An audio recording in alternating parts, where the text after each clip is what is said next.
किसान भाइयों नमस्कार। आज दिन बुधवार दिनांक 21 सितंबर 2022। पिछले एक दो वर्षों का अगर हम रिकॉर्ड उठाकर देखें तो कहीं ना कहीं पिछले एक दो वर्षों के जो आंकड़े हैं वो यही बताते हैं कि ये सितंबर का महीना प्याज भाव का खेल बदल लेता है। तो क्या किसान भाइयों इस वर्ष भी कुछ ऐसा हो सकता है? क्या ये सितंबर का महीना प्याज भाव का खेल बदल सकता है या फिर नहीं? तो आइए इसको लेकर बात करते हैं। कल मध्य प्रदेश और महाराष्ट्र में कुछ जगहों पर भारी बारिश हमें देखने को मिली, लेकिन अब मौसम विभाग के अनुसार एक बार फिर मध्य प्रदेश के इंदौर सहित अन्य जिलों में 21 सितंबर से 25 सितंबर तक भारी बारिश की संभावना बन रही है। वहीं बात करें महाराष्ट्र की, तो महाराष्ट्र में भी 21 सितंबर से 25 सितंबर तक भारी बारिश की संभावना बन रही है। और कुल मिलाकर बात की जाए तो मध्य प्रदेश और महाराष्ट्र में 30 सितंबर तक कहीं हल्की तो कहीं अधिक बारिश हमें देखने को मिलती रहेगी। और बात की जाए अगले महीने अक्टूबर की, तो कहीं ना कहीं मौसम विभाग ने ऐसा एक अनुमान लगाया है कि अगला महीना अक्टूबर का हो सकता है कि मौसम साफ हो जाए। इसको लेकर हमारे कुछ किसान भाइयों से भी मैंने बात की, तो अधिकतर किसान भाइयों का कहना यही है कि अभी तक प्याज सुरक्षित है, लेकिन गांव में अधिक से अधिक किसान भाइयों का प्याज लगातार बारिश के चलते खराब हो रहा है। तो यहाँ पर एक बात तो साफ है कि कहीं ना कहीं जो बारिश हुई है लगातार और अभी भी हमें बारिश देखने को मिल रही है, तो इसका असर प्याज स्टॉक पर तो पड़ रहा है। भले ही किसान भाइयों प्याज अभी एक अच्छी मात्रा में स्टॉक हो, लेकिन क्वालिटी वाला प्याज कितना है वो हम सभी जानते हैं। तो कहीं ना कहीं अभी की अगर बात की जाए तो जो क्वालिटी मंडियों में आ रही है, इसके चलते प्याज भाव में जो अभी एक उठाव है वो तो यहाँ पे दिख नहीं रहा। लेकिन बात की जाए अक्टूबर महीने में, तो कहीं ना कहीं ये सितंबर के महीने में जो बारिश हुई है और जो अभी होने वाली है, ये कहीं ना कहीं खेल बदल सकती है। और अगर आप पिछले एक दो वर्षों का डाटा भी उठाकर देखोगे तो सितंबर महीने के बाद ही एक अच्छी तेज़ी हमें देखने को मिलती है। तो किसान भाइयों इसको लेकर आपका क्या अनुमान है, आप कमेंट बॉक्स में ज़रूर बताएं। अब बात करें पिछले 2 से 3 दिनों से अलवर में भारी बारिश हो रही है और इस बारिश का असर अगस्त महीने में लगाई गई प्याज पर पड़ सकता है। तो यहाँ पर हमें एक बात पे ज़्यादा ध्यान देना होगा। पिछले वर्ष की अगर बात की जाए तो पिछले वर्ष भी प्याज अलवर ज़िले में लगा था और उसके बाद बारिश हुई और जलेबी रोग की समस्या हमें देखने को मिली। अब की बार भी कहीं ना कहीं वही स्थिति यहाँ पे बनती हुई दिख रही है। अब ये कहना अभी थोड़ा मुश्किल होगा कि एक बड़े स्तर पर ये स्थिति बनेगी या फिर हो सकता है कि कुछ ही खेतों में ये देखने को मिले। मेरा कहने का मतलब किसान भाइयों ये है कि अभी जो प्याज अगस्त के महीने में लग चुका था और अब वहाँ पर अगर बारिश होती है तो कहीं ना कहीं जो जलेबी रोग की समस्या है वो देखने को मिल सकती है। तो जैसा कि अभी केवल एक या दो गांवों में ऐसी समस्या देखने को मिली थी पिछले कुछ दिन पहले, लेकिन अब ऐसा हो सकता है कि ये समस्या कहीं ना कहीं बढ़ जाए। लेकिन हम नहीं चाहेंगे कि हमारे किसी भी किसान भाई का किसी भी प्रकार से नुकसान हो। अब जैसा कि हमने कल के वीडियो में बात की थी, महाराष्ट्र के मुख्यमंत्री शिंदे जी, जिन्होंने पीयूष गोयल जी को एक पत्र लिखा था और उसमें मांग की थी कि हमारे किसान भाइयों का प्याज नाफेड 2 लाख टन और ख़रीदे ताकि हमारे किसान भाइयों को यहाँ से भाव मिल सके। अगर किसान भाइयों नाफेड 2 लाख टन और प्याज खरीदता है तो क्या हमारे किसान भाइयों को प्याज का अच्छा भाव मिलेगा या फिर नहीं?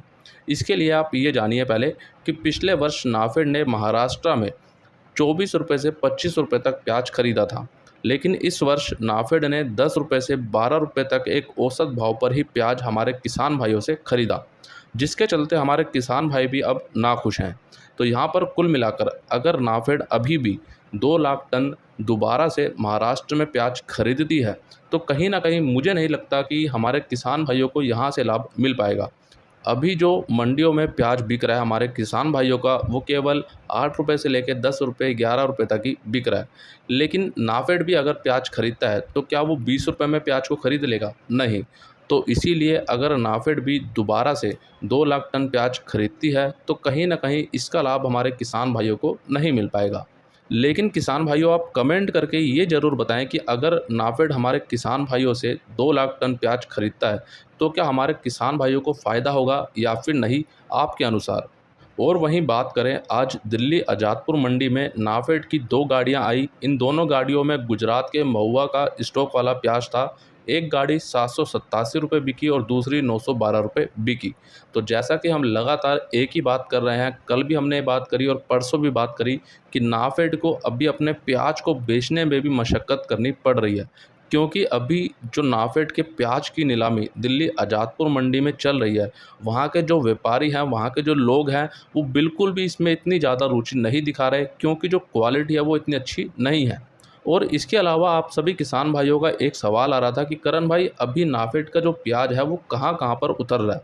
तो अभी तक जो जानकारी मिली है उसके अनुसार दिल्ली आज़ादपुर मंडी में नाफेड अपना प्याज खुद उतार रहा है और दूसरा गुवाहाटी में अभी प्याज उतर रहा है। लेकिन दिल्ली आज़ादपुर मंडी में जो हमारे व्यापारी भाइयों ने टेंडर लिया था नाफेड का, तो अभी उन तक प्याज नहीं पहुंचा है। तो अभी कुल मिलाकर के नाफेड का इतनी बड़ी मात्रा में प्याज तो नहीं आ रहा, लेकिन हाँ, वो थोड़ा थोड़ा करके प्याज उतार रहे हैं। और क्वालिटी भी अभी तक जो प्याज मैंने भी देखा है उसकी क्वालिटी इतनी अच्छी नहीं है। तो कहीं ना कहीं अगर आने वाले दिनों में भी नाफेड का प्याज आता है और अच्छी क्वालिटी का आता है, तो कहीं ना कहीं बाज़ार में सुधार तो होने की संभावना बन सकती है। अब किसान भाइयों, आप इस प्याज को देखिए, आज महाराष्ट्र के मनमाड़ मंडी में ये प्याज 8 रुपये तक बिका। क्वालिटी आप सभी किसान भाई देख सकते हैं। और इसके अलावा बात करें, हमारे किसान भाइयों के कुछ कमेंट हमें देखने को मिले कि करण भाई, क्या 30 सितंबर से या फिर उसके बाद बांग्लादेश में प्याज जाना बंद हो जाएगा, क्या बांग्लादेश बॉर्डर बंद हो जाएंगे। इसकी बात हमने संडे धमाल के वीडियो में भी की थी और उसकी अभी तक जो जानकारी थी वो सटीक नहीं मिल पा रही थी। लेकिन अभी यहाँ पर किसान भाइयों मैं आपको बताना चाहूँगा, 1 अक्टूबर शनिवार से 5 अक्टूबर बुधवार तक दुर्गा पूजा का त्यौहार हमारे भारत देश में मनाया जाता है और पश्चिम बंगाल में बड़ी धूमधाम से इसको मनाते हैं। लेकिन 30 सितंबर को शुक्रवार होने के कारण भी बांग्लादेश में प्याज का निर्यात नहीं होता, जिसकी जानकारी आपको पहले भी दी गई है। तो अब कुल मिलाकर हो सकता है कि इन 6 दिनों में भारत से बांग्लादेश में प्याज ना जाए। और किसान भाइयों, ये कुछ नया नहीं है, पिछले वर्ष भी ऐसा हुआ था कि लगभग 7 से 8 दिन बांग्लादेश में प्याज नहीं गया था दुर्गा पूजा के चलते। अब यहाँ पर किसान भाइयों, ये तो केवल मैं एक संभावना यहाँ पे लगा रहा हूँ कि हाँ, 6 दिनों तक हो सकता है कि भारत से बांग्लादेश में प्याज ना जाए। अभी इसकी जो भी हमारे व्यापारी भाइयों से या फिर बॉर्डर से कुछ नोटिस आते हैं, तो आपको बताए जाएंगे कि आखिरकार बांग्लादेश में कितने दिन तक प्याज नहीं जाएगा, कितने दिन छुट्टी वहाँ पे रहेगी। वहीं बात करें अब, आज बेंगलोर मंडी में कर्नाटक के नए प्याज की आवक लगभग 45 ट्रक की रही, जो कि कल के मुकाबले कम है, क्योंकि कल हमें 60 ट्रक की आवक देखने को मिली थी और कहीं ना कहीं यहाँ पर आवकों में गिरावट हुई है। और आज कर्नाटक का नया सुपर प्याज 600 रुपये से 1400 रुपये तक बिका है और भाव में कल के मुकाबले आज फिर से 200 रुपये तक का उछाल देखने को मिला है। कल भी 200 रुपये का उछाल था और आज भी 200 रुपये की तेज़ी यहाँ पे बनी है। मीडियम प्याज 500 रुपये से 600 रुपये, गोल्टा प्याज 100 से 400 रुपये तक बिका। अभी बात की जाए तो बेंगलोर मंडी में कर्नाटक का जो नया प्याज अच्छी क्वालिटी का आ रहा है, सुपर क्वालिटी का, वो केवल 5 से 10% ही देखने को मिल रहा है। बाकी बात की जाए तो हल्की क्वालिटी, मीडियम क्वालिटी ही देखने को मिल रही है। और जैसा कि हम पहले भी बात कर चुके हैं कि अभी कर्नाटक का या आंध्र प्रदेश का जो भी नया प्याज हमें देखने को मिल रहा है, और अभी हमारे व्यापारी भाइयों से जो बात हुई है, हमारे किसान भाइयों से साउथ में जो बात हुई है, उसके अनुसार हो सकता है कि इस बार साउथ का प्याज लोडिंग के लिए देरी से निकले, क्योंकि अभी जो क्वालिटी वहाँ पर आ रही है वो लोडिंग के लायक नहीं है। और अब बात करें प्याज निर्यात की, कल 20 सितंबर को गोजडांगा बॉर्डर से 37 ट्रक बांग्लादेश में निर्यात किए गए और लगभग 16 ट्रक का बैलेंस हमें देखने को मिला। वहीं गोजडांगा बॉर्डर से मध्य प्रदेश का सुपर बढ़िया क्वालिटी का प्याज भारतीय रुपये के हिसाब से 14 रुपये से 17 रुपये तक, नासिक का सुपर मीडियम मोटा प्याज 19 रुपये से 20 रुपये, नासिक का गोल्टा गोल्टी प्याज 16 रुपये से 19 रुपये तक बांग्लादेश में भेजा गया है। तो आइए अब देख लेते हैं आज की इंदौर मंडी की पूरी रिपोर्ट और जान लेते हैं आज सबसे पहले लहसुन का भाव। लहसुन आज 1-2 लोट ऊपर में बिका 1800 रुपये तक, सुपर माल 1200 से 1600 रुपये, एवरेज माल 800 से 1200 रुपये, मीडियम माल 400 से 800 रुपये, हल्का माल 100 से 300 रुपये। और आज लहसुन की आवक रही लगभग 18,000 कट्टों की, जो कि कल के मुकाबले अधिक है। और लहसुन में भाव आज भी सामान्य देखने को मिला। पिछले काफ़ी दिनों से या फिर बात करें पिछले लगातार 1-2 महीनों से भाव सामान्य हो चुका है, लगातार मंदी देखने को मिली है और कहीं ना कहीं सरकार भी इस पे कोई एक्शन लेने को तैयार नहीं है। अब बात करें प्याज की। प्याज आज 1-2 लोट ऊपर में 1200 रुपये तक बिका। सुपर माल बिका 900 से 1100 रुपये, एवरेज माल 700 से 900 रुपये, गोल्टा माल 400 से 700 रुपये, गोल्टी माल 300 से 600 रुपये, छाटन माल 200 से 300 रुपये।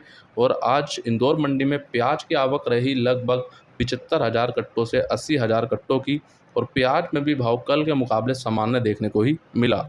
अब बात करें आलू की। चिप्स आलू बिका 1100 से 1700 रुपये, एलआर आलू 1000 से 1500 रुपये, ज्योति आलू 1100 से 1700 रुपये, गुल्ला माल 700 से 1200 रुपये, छाटन माल 400 से 700 रुपये। और आवक रही आज आलू की लगभग 5000 से 6000 कट्टों की, और आलू में भाव लगभग सामान्य देखने को ही मिला। आज भी कुछ आलू 1800 रुपये तक बिके हैं, और अब कहीं ना कहीं जो आलू की मांग है वो बढ़ती जाएगी, क्योंकि नवरात्रि का जो पर्व है वो अब आता दिख रहा है, और कहीं ना कहीं नवरात्रि में आलू की जो मांग है वो अधिक हो जाती है, और प्याज की जो मांग है वो कम हो जाती है। तो कहीं ना कहीं अब आलू के भाव में जो सुधार की एक संभावना है वो यहाँ से बन सकती है। किसान भाइयों, अगर आपने अभी तक मंडी भाव अपडेट यूट्यूब चैनल को सब्सक्राइब नहीं किया तो अभी कर लीजिए। सब्सक्राइब करने के बाद बेल आइकन को दबाने के बाद ऑल पे क्लिक जरूर कीजिए। और हमारे जो किसान भाई इस वीडियो को फेसबुक पर देख रहे हैं तो फेसबुक पेज को भी लाइक ज़रूर करें। बाकी इस वीडियो के नीचे डिस्क्रिप्शन में आपको Instagram, Twitter, Telegram, WhatsApp, Facebook सभी के लिंक दिए गए हैं, जाकर विजिट करें और हमारे किसान भाइयों तक शेयर भी ज़रूर करें। मिलते हैं किसान भाइयों आपसे एक अगली और नई वीडियो में। जय जवान, जय किसान।